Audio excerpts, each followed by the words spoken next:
When Irena Eris set up her cosmetics company under communism in 1983, private enterprise was frowned upon, and she was its only employee.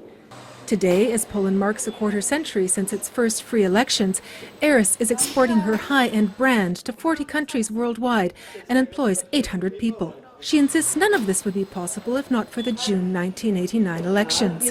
Eris says they changed everything. Społeczeństwo polskie było gotowe do zmian.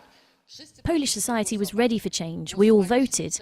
When the results rolled in, we entered a different reality, the market economy. Finally, there was support for the private sector. Zupełnie w inną rzeczywistość, w gospodarkę rynkową, wtedy, kiedy przedsiębiorczość prywatna zaczęła być popierana.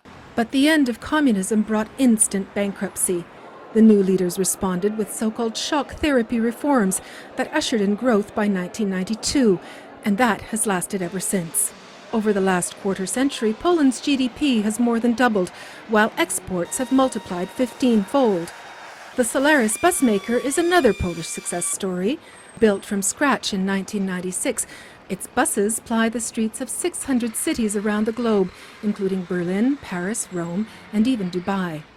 The perception of Poland and Polish products has changed since we joined the European Union a decade ago.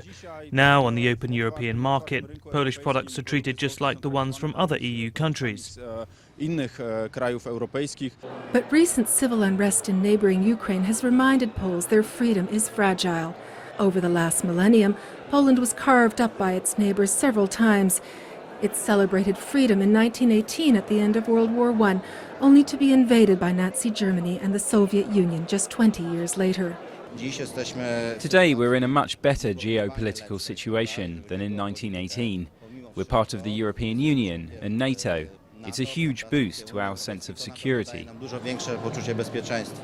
For many here, the funeral last week of General Wojciech Jaruzelski, Poland's last communist leader, was symbolic of that era finally being put to rest after a quarter century of remarkable change.